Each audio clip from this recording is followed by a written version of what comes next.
Bismillahirrahmanirrahim. Assalamualaikum warahmatullahi wabarakatuh. Bapak dan Ibu dosen yang saya hormati, perkenalkan nama saya Aldo Agustio dengan NIM 21115230016 dan saya adalah disabilitas tuli. Saya adalah mahasiswa Departemen Sistem Informasi Fakultas Teknologi Informasi. Pada kesempatan kali ini saya akan mempresentasikan tugas saya yang berjudul manfaat dan contoh penggunaan database. Nah, apa itu database? Database adalah kumpulan data yang terstruktur dan disimpan secara terorganisir dalam suatu sistem komputer.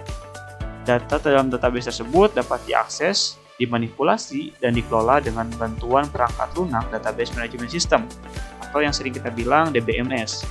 Nah, DBMS itu seperti misalkan MySQL, Fortegri SQL, Oracle, MongoDB, dan Microsoft SQL Server. Setiap database itu memiliki struktur yang telah ditentukan sebelumnya, yang mencakup tabel, kolom, dan relasi antara data. Nah, mengapa database itu penting?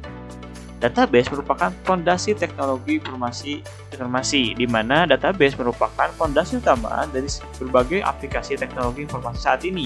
Hal ini karena database memungkinkan penyimpanan, pengelolaan, dan pengaksesan data dengan efisien.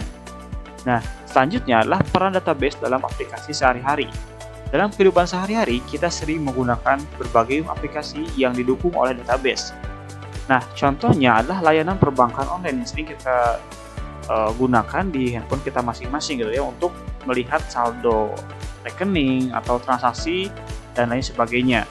Nah, biasanya pembuat aplikasi perbankan online itu menggunakan database sebagai alat untuk menyimpan informasi semua nasabah gitu ya dalam bank tersebut. Nah, pada handphone kita juga dapat sebuah aplikasi yang sering kita gunakan untuk melakukan belanja secara online, seperti aplikasi yang e-commerce ataupun marketplace gitu ya, di mana aplikasi tersebut menggunakan database untuk menyimpan transaksi, data user, dan lain sebagainya, serta aplikasi media sosial yang menyimpan profil pengguna dan interaksi yang mereka lakukan pada aplikasi tersebut. Nah, selanjutnya yaitu adalah manfaat database. Yang pertama adalah pengelolaan data yang terstruktur.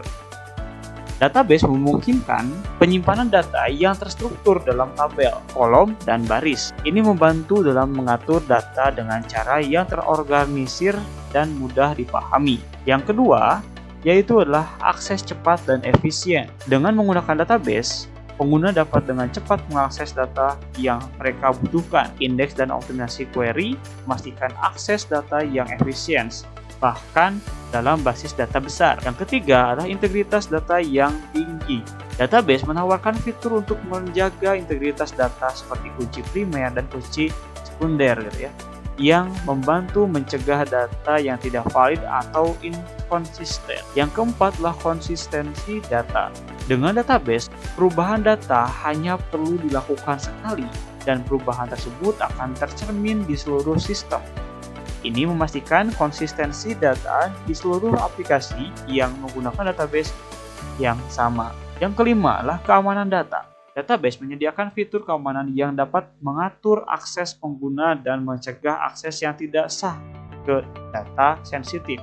Yang keenam, peningkatan produktivitas. Dengan akses mudah ke data yang terstruktur, database membantu meningkatkan produktivitas pengguna dengan menggunakan akses cepat dan analisis yang efisien. Yang ketujuh adalah skalabilitas.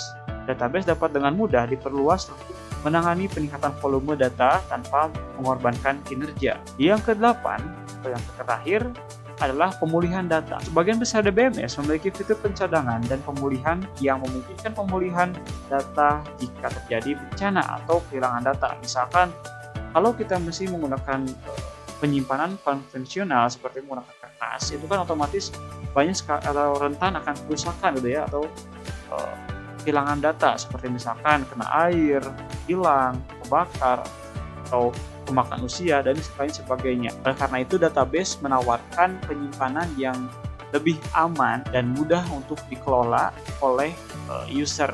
Selanjutnya adalah contoh penggunaan data pada aplikasi e-commerce. Yang pertama adalah informasi produk. Database digunakan untuk menyimpan informasi produk yang dijual. termasuk nama produk, deskripsi, harga, stok, gambar, dan kategori produk. Data ini memungkinkan pengguna untuk melihat dan memilih produk yang ingin mereka beli. Yang kedua adalah keranjang belanja. Pengguna dapat menambahkan produk keranjang belanja mereka. Informasi tentang produk yang ada di keranjang belanja seperti jumlah produk dan total harga yang disimpan dalam database. Ini memungkinkan pengguna untuk menyimpan produk yang ingin mereka beli dan mengelola keranjang belanja mereka. Nah, selanjutnya yang ketiga adalah transaksi pembelian. Ketika pengguna melakukan pembelian, data transaksi disimpan dalam database. Informasi seperti data produk yang dibeli, terus ada juga jumlah, harga, alamat pengiriman, metode pembayaran, dan status pengiriman. Itu akan disimpan di dalam database. Hal ini memungkinkan pengguna untuk melacak pembelian mereka untuk memudahkan manajemen transaksi oleh administrasi toko. Yang keempat adalah manajemen pengguna. Database menyimpan informasi pengguna seperti nama, alamat, informasi kontak, dan riwayat pembelian.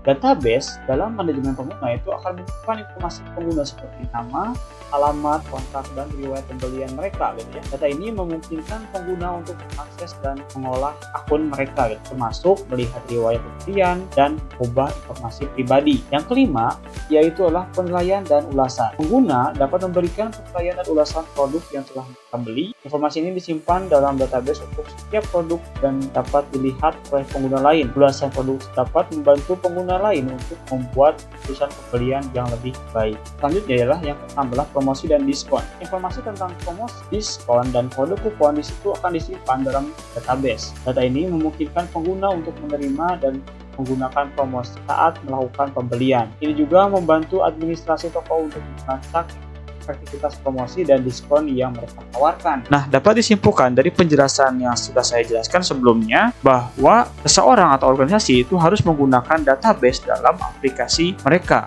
karena database itu menyediakan cara yang terstruktur, efisien, dan aman untuk menyimpan, mengelola data, dan mengakses data. Ini memungkinkan untuk penanganan yang lebih baik terhadap data, masuk akses cepat, keamanan, konsistensi, skalabilitas, berbagi data, dan pengelolaan data yang kompleks. Baik, mungkin cukup sekian dari presentasi kali ini. Maaf bila ada perkataan saya yang kurang pas. Wabillahi taufiq wal hidayah. Wassalamualaikum warahmatullahi wabarakatuh.